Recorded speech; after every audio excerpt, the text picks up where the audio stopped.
की वजह से ये हो सकता है कि उसकी $100 की वैल्यू $1000 में, $500 में या $5000 में भी कन्वर्ट हो सकती है। क्यों हो सकती है? उसके पीछे लॉजिक है। इन 4 एक्सचेंज का अगर आप कॉइन मार्केट कैप से वीकली यूजर कि कितने वीकली यूजर इन एक्सचेंजेस के ऊपर आ रहे हैं, तो तकरीबन 2 करोड़ यूजर इन चारों एक्सचेंज को विजिट कर रहे हैं वीकली। और वो 2 करोड़ यूजर अपॉर्चुनिटी की तलाश में आते हैं कि कौन सा कॉइन लिस्ट हुआ है, किस कॉइन में ग्रोथ हो रही है, वो उसको बाय करते हैं। तो जब इतना बड़ा ट्रैफिक आपके कॉइन्स के अंदर आएगा तो क्या होगा? ऑटोमेटिकली डिमांड क्रिएट होगी। डिमांड क्रिएट होगी तो प्राइस इंक्रीज होगा ही होगा। देखिए, कंपनी यूज केस भी बना रही है, कंपनी लिस्टिंग भी कर रही है। जो भी आप अपने माइंड में सोच सकते हैं कि इस प्राइस को ग्रो करने के लिए कंपनी को ये करना चाहिए, वो सारे काम कंपनी कर रही है। अगर आप इस ग्रोथ का फायदा लेना चाहते हैं तो आपके पास 31 मार्च तक का टाइम है। कितने तक का? 31 मार्च। 31 मार्च के बाद इसी इकोसिस्टम का दूसरा कॉइन मिलेगा जिसका नाम है मेटा अराइज। एम कॉइन नहीं मिलेगा। जो लोग हम एम कॉइन ले चुके, मैं उनको खुशनसीब मानता हूं। जो 31 मार्च तक लेंगे उनको भी, और जो मेटा अराइज लेंगे वो भी खुशनसीब है। लेकिन नेटिव कॉइन आपको फिर एफिलिएशन प्रोग्राम के थ्रू नहीं मिलेगा। नेटिव कॉइन खरीदने के लिए आपको क्या करना पड़ेगा? एक्सचेंज के ऊपर जाना पड़ेगा। अब देखिए यूजिबिलिटी कैसे क्रिएट हुई। आज 40 लाख लोग हैं एम कॉइन के अंदर, अब मेटा राइस भी सभी लोग बाय करेंगे। आज मान लो 20 लाख लोगों ने मेटा राइस कॉइन बाय किया, तो जब उसको वो ट्रांजैक्शन करेंगे आपस में, उसकी गैस फीस किस में लगेगी? एम कॉइन में। एम कॉइन में लगेगी। तो अब क्या हो रहा है? दोनों कॉइन यूज हो रहे हैं, मेटा अराइज भी यूज हो रहा है और एम कॉइन भी यूज हो रहा है। तो इसको बोलते हैं यूजिबिलिटी।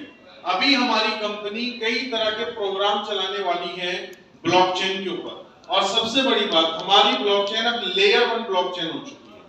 लेयर 2 से लेयर 1 ब्लॉकचेन हो चुकी है। पूरे वर्ल्ड के अंदर मुझे लगता है लेयर 1 के 100 प्रोजेक्ट्स भी नहीं है। 100 अगर हम काउंटिंग करेंगे 100 प्रोजेक्ट्स भी नहीं है। मैं अच्छे प्रोजेक्ट्स की बात कर रहा हूं। ऐसा नहीं कि कोई आया मैंने लेयर 1 ब्लॉकचेन बनाई है और उसका एग्जिस्टेंस कहीं भी नहीं। मैं बात कर रहा हूं प्रोजेक्ट की जो एग्जिस्ट करते हैं, उनमें 100 प्रोजेक्ट भी नहीं जो लेयर 1 को प्रमोट कर रहे हैं।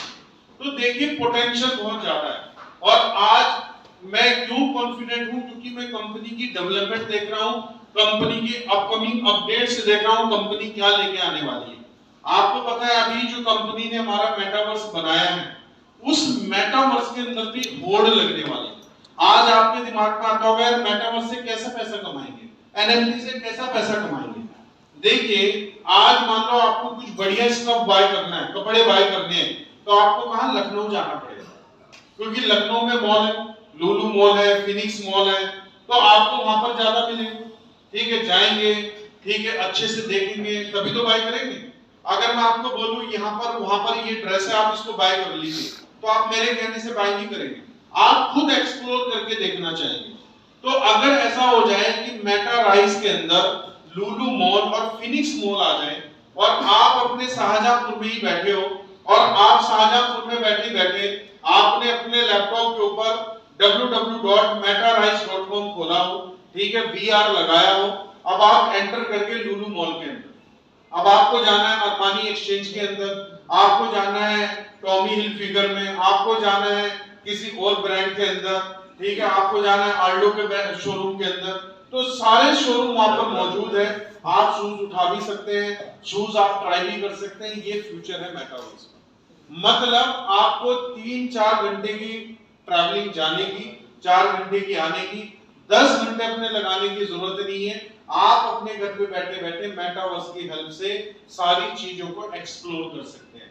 अभी यूके में एक ब्रांड है मोची नाम से, एक तो हमारे इंडिया में मोची जी जूते वाला, वो मोची है सूट, मतलब पार्टी वेयर सूट्स वाला। अगर आप वो करेंगे, इंस्टाग्राम पे पेज देखेंगे तो आपको मिल जाएगा।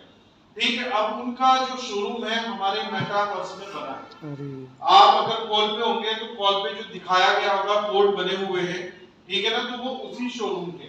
और जिस तरह की क्वालिटी हमारे मेटावर्स के अंदर बन रही है, जो ग्राफिक्स, क्योंकि वर्चुअल चीज है ना, आप वर्चुअल चीज में इन्हांसमेंट चाहिए। अब आप देखते होंगे जब हॉलीवुड वाले कोई ग्राफिक्स की मूवी बनाते हैं और जब बॉलीवुड वाले बनाते तो कौन सी बेटर होती है? हॉलीवुड की बेटर होती। क्यों? क्योंकि उन्होंने इन्वेस्टमेंट ज्यादा की होती है, उन्होंने एक्सपर्टीज को ज्यादा हायर किया होता है और वो पैसे को नहीं कंसीडर